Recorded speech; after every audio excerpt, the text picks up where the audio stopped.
Hey guys, welcome back to the channel. I'm back again. I'm trying to explain what is the nature of Sasquatch. What is Sasquatch? I'm always reading, I'm always doing research, trying to get to the bottom of this, doing field work, going, checking out museums, historical records. I picked up this book the other month when I was at the Bigfoot Museum down there in Boring, Oregon. This is The Phenomenal Sasquatch by Matt Pruitt. And I just finished this book. Matt had a lot of evidence. He presented a conundrum of evidence about what he thinks the Sasquatch phenomenon is. And he basically presented two varying opinions of what Sasquatch could be. And so he proposes that the Sasquatch is some sort of descendant of an Asian giant ape, like a Gigantopithecus type animal, which was basically a huge orangutan that was around. It was suspected to have gone extinct about 10,000 years ago. The only bones they found are teeth samples in a few caves in China. And they were dragged to caves by porcupines that had scavenged their bones and then dragged them to their dens, and they have found these teeth. They've never really found a complete skull or a complete skeleton.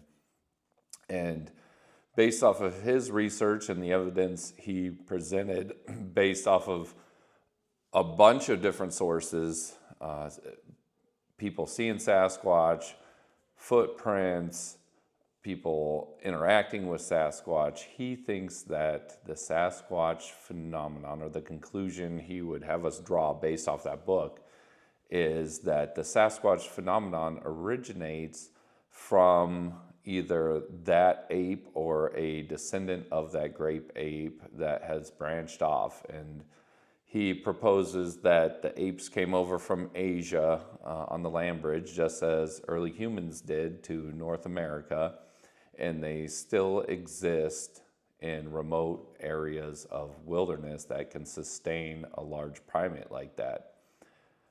He presents good evidence, and I give him credit for that and doing thorough research.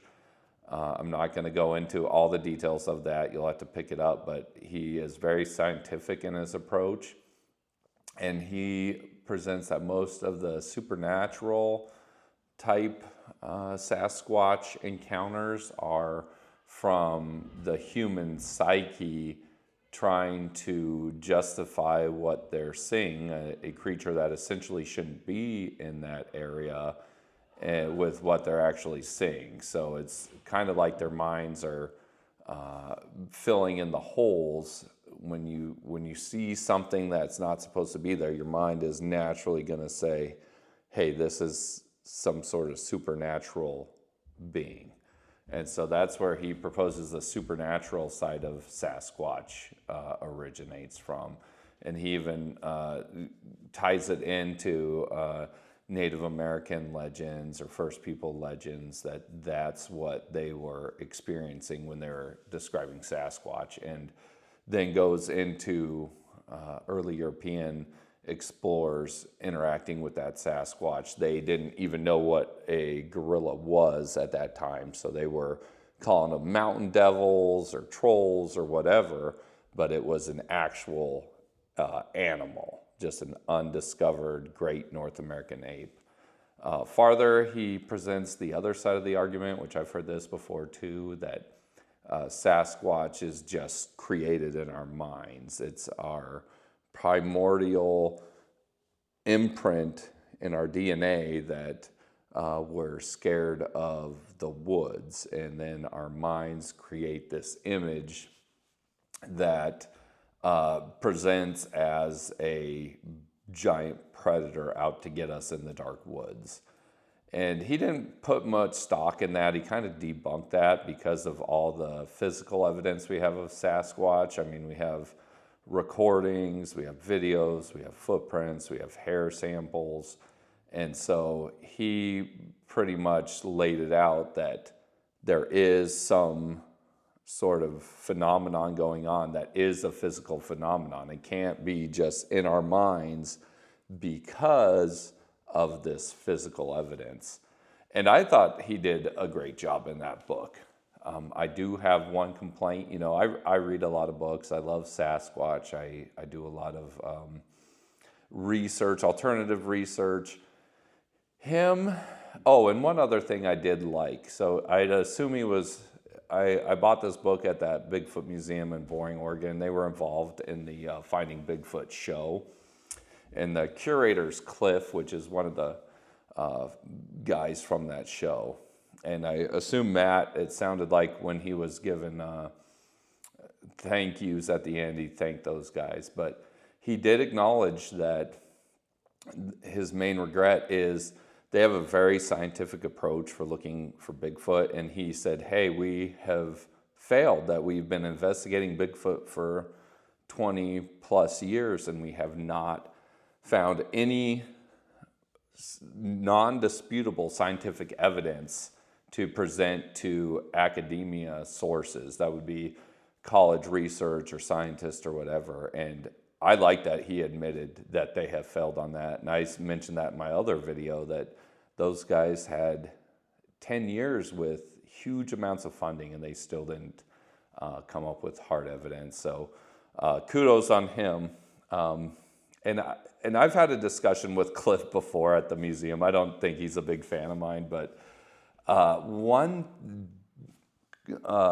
qualm I have with this book and with Cliff's outlook is they present this evidence as fact. To them, that is what Sasquatch is. It's a giant gorilla. It's an undiscovered animal, and it's just a matter of time till they get the evidence. And anything that contradicts that narrative, they dismiss. And while I get why they do that, and Matt did a good job, he even acknowledged that about having bias in the evidence. So kudos on him for acknowledging that bias. But there is evidence that he didn't present in the book of Sasquatch being an intelligent creature and having, you know, Native Americans would sometimes describe them as wild Indians. And they'd say these are a tribe of wild people-like beings that live in the woods. And supposedly Native Americans have had some sort of communication with them. I've heard sign language, and I've heard that they could speak broken Native American languages. And I did not see any acknowledgement of that because it doesn't fit into that narrative he presented that Sasquatch is just this wild creature. Farther, you know, he pretty much tries to debunk that Sasquatch has any type of supernatural power. And while that's hard for us with our scientific brains and science is never going to accept it, I would say that there is some decent evidence for that. When Native Americans describe Sasquatch, they describe it differently than other animals. So they know what animals are in their nature. And then Sasquatch, and you have other beings like thunderbirds, and you have other beings like star people. These other tribes describe those entities in a different light, like they were separate from the normal animals that they would interact with.